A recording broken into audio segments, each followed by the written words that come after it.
Hello and welcome back to Spirit Lounge and our continuation through the Samyutta Nikaya. Today we're going to be continuing this journey and going through quite a few of other sub-Nikayas and passages. So we'll go straight into it. Okay, right. We're going to go through the Vedana, Matugama, the Moggallana, Sita, Gamani, and Sankata Samyutta today. There's quite a few of them, as we know. The Tipitaka is the foundation of the Buddhist dhamma, of the Buddha. Contained 5 sections. Nikayas were on the 3rd. They all contain sermons and discourses and related texts, and the sections off into vaggas for the most part. Okay, the Vedana Samyutta, Sagatha Vagga. On ordinary people and monks both feeling good, bad and neutral feelings. On ordinary people seeking escape from bad feelings by pursuing good feelings. On how to be mindful. On how to be aware. On using mindfulness and awareness to tame feelings. On the impermanence and some elements of dependent origination, i.e. the 12 nidanas that we've already gone through. Rahagota Vagga. On suffering inherent in pleasant, which is good, unpleasant, which is bad, and neutral, good or bad, feelings which are sensations, this suffering being due to impermanence of all feelings, on the steady fading of craving by cultivating meditative skills related to the 4 meditative ecstasies, which are yanas, the sphere of space, the sphere of consciousness, the sphere of nothingness, and the sphere of perception, the sphere of non-perception, the sphere of neither perception or non-perception, the cessation of perception, all of this conducing the destruction of ill will, ignorance and greed. On the 6 states of calm, in the first jhana is a state of ecstasy, which is speech and words become still. In the second, the mind and thoughts become still. In the 3rd jhana, joy becomes still. In the 4th jhana, breath becomes still. When perception, senses and feelings cease, there comes stillness. And when ill will, ignorance and greed cease, there comes stillness. And when ill will, ignorance and greed are destroyed, stillness is fully realized. On how feelings blow through the body as wind blows through the sky. On the elimination of desire leading to the elimination of karma.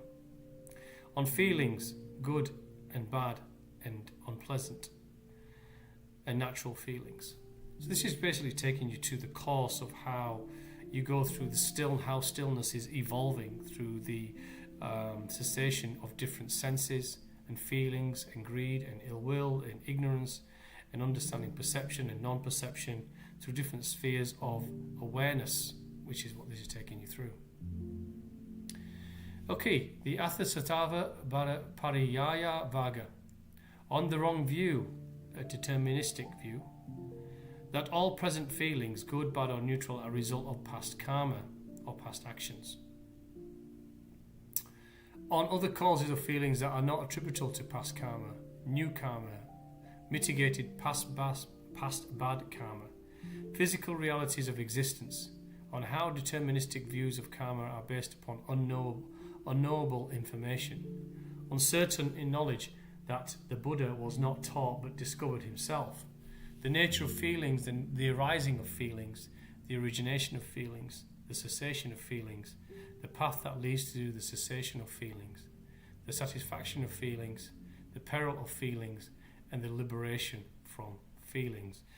In other words, it's talking about moving away from the attachment of all of that which is impermanent, the 5 senses, the 12 nidanas, the form, the mind, the feeling body and all that kind of thing, the consciousness.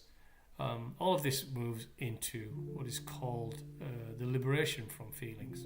And karma, our feelings are a result of all of our senses, our mind, our conscious perceptions, into action, word, thoughts and intentions, which are led from whatever it is, our state of awareness and consciousness. So past karma, current karma, neutral or bad or good karma, does it have an effect on feelings? Well, yes, it would do, because karma is a result of action, word, thoughts and intentions. which all result in feelings, all result in cravings and sensations and clingings and so forth. Okay, the Pitaka-Samyutta, the Prathama Piyala Vagga. On the 5 things that makes a woman unappealing to men: lack of beauty, lack of wealth, lack of virtue, lack of energy, and barrenness.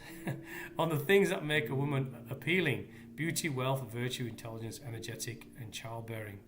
On what makes a man unappealing to women: lack of good looks, lack of wealth, lack of virtue, lack of energy, cannot father children. On what makes a man appealing to a woman is handsome, wealthy, virtuous, energetic, and can father children. I think a lot of this is still true, but it's obviously back then this is the view of male and female. But if we take all of the sensitivities out of this passage, it's still relatively true. Dutiya Piyala Vagga. On the heavenly eye, the ability to see anything everywhere. Of the Buddha which sees women attain heavenly rebirth due to 5 characteristics: belief, shame, freedom from regret, freedom from hatred, from good judgment. Well, I don't think it's women, I think it's everyone. So I would take the feminine, masculine away from this passage and assign it to all things. Okay, the Pitaka-Samyutta. On perfection being the ending, destruction and sensation of ill will, which is ignorance and greed. On the path that leads to the ending of ill will, ignorance and greed, the Noble Eightfold Path, which is right view, right thought, right speech, right action, right livelihood, right effort, right mindfulness, right concentration, which is again all encompassed in the guide moving your action, words, thoughts and intentions through grace rather than through the left, which is matter and ego and mind. On the knowledge of the origin, increase, decrease, satisfaction, peril and liberation from the 6 sense organs as the way to attain liberation from suffering without any remaining bad karma. On ignorance as ignorance of suffering, its arising, its cessation, and the path that leads to its cessation. On 3 types of craving: craving for worldly sensation, craving to be, and craving not to be. On the 4 types of clinging: clinging to sensations, views, virtues, and identity. On the 3 types of being: habits of mind, regardless of sensation, habits of mind regarding form, habits of mind regarding non-form. On identity view being the 5 masses, 5 aggregates being bodily form, perceptions, sensations, clinging and craving, and consciousness. On that which is not easy, following the path, following the Buddha is not easy. Finding joy in Buddha's order is not easy. Finding happiness in Buddha's path is not easy. On it taking a short length of time to attain attainment, which is false. On voice of truth in the world being the voice that calls for the ending or destruction of cessation, of ill will, ignorance and greed. On the path that leads to the ending of ill will, ignorance and greed, and the Noble Eightfold Path, which is what we've already gone through.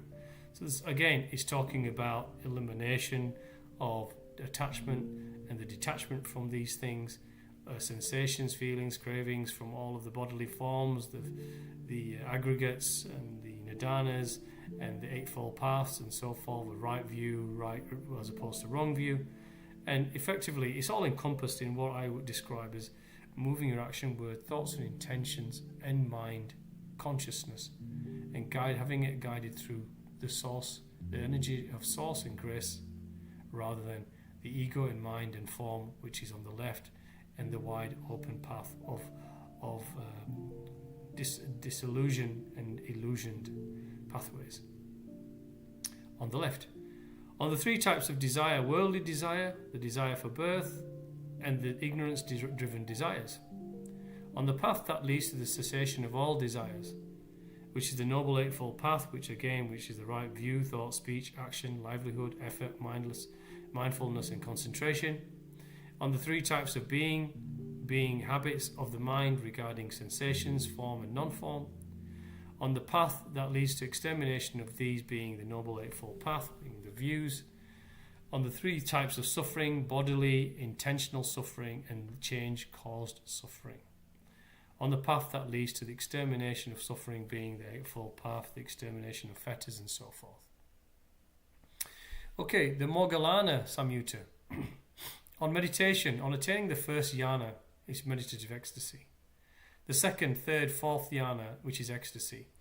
On attaining the sphere of space, on attaining the sphere of consciousness, on the sphere of nothingness, the sphere of near perception or non-perception, and attaining the final stage of suspended contact and sensation, on the compassion of the Buddha. So this is basically taking you through the ecstasies, or the expression and the growth of our awakening, gnosis, enlightenment, also reflected in the states of meditative consciousness that one will achieve from going to the second, third, fourth jhanas, and states of them from space to consciousness, the understanding of nothingness, the sphere of just being present in the state of grace and love, perception, non-perception, and this final state of releasing attachment to contact and sensation and feeling.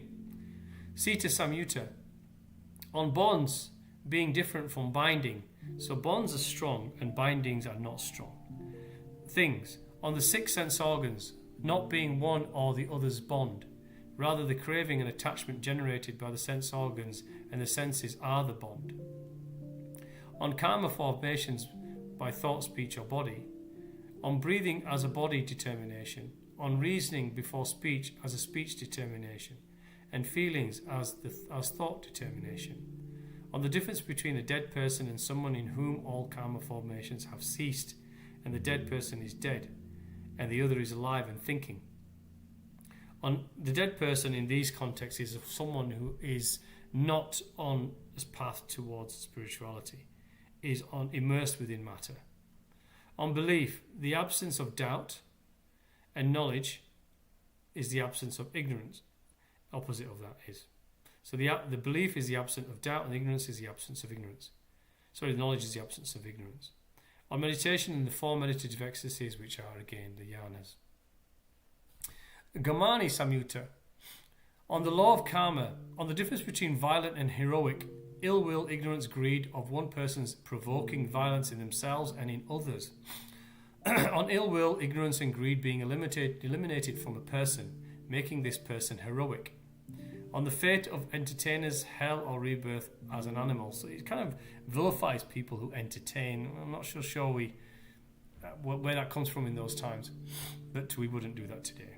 Entertainers may have a different definition. Entertainers there may be people who are lost in themselves, in desire-driven pursuits and distractions. The entertainers in the material realm rather than those as part of the spiritual realm. On the fate of those who ride elephants into battle. So this is talking about those who do certain things in those times. Again, elephants in battle is a reflection of what used to occur. On the fate of those who ride horses into battle, hell or rebirth as an animal. Remember, rebirth as an animal doesn't exist. On the law of karma, on the inability or ritual to purity a person. On the fate of evil people is rebirth into hell. Effectively is the garment of their soul, really. On atoning for bad karma. On the false doctrine of Nigantha, who wrongly believed that avoiding evil was the sole path to nibbana. It's much more than being good, as I've always said. On the two extremes to be avoided, sense-indulgent and self-mortification. Self-indulgence, desire, self-mortification is leading that life where it's so pious, it's almost punishment of self. On the basic tenets of Buddhism, avoid killing, stealing, sexual misconduct, lying, slander, harsh speech, gossip, coveting, anger, wrong view. On loving kindness for the entire world. On generosity, self-control, and being honest as the surest method of gaining merit or dispelling bad karma. The Asankhata Samyutta, which is Prathama Vagga. On Nibbana, being the elimination of ill will, ignorance and greed. On the path of true Nibbana, which is mindfulness regarding body action. On calm and clear meditation, application of some concentration, cultivating and concentration with intellect and investigation, concentration meditation on emptiness, nothingness void, the fourfold way to establish mindfulness, the fourfold effort on the exaltation of the Buddha, concrete on the path to Nibbana, the fourfold way of mental powers, fivefold mental abilities, the seven factors of enlightenment, noble eightfold path, on the exaltation of the Buddha, concrete. And we'll go through again all of these methodologies at the end. Okay, thank you again for listening to this and your time and patience going through these with me. Remember, it's transcendental, transformative, is life-changing spirituality, and it must be something where you are changing that, moving on to that final stone of your own. This is where true spiritual change will come from. So be that salvation and redemption of yourself. That will always come first. So thank you again for listening. God bless you all. Until next time.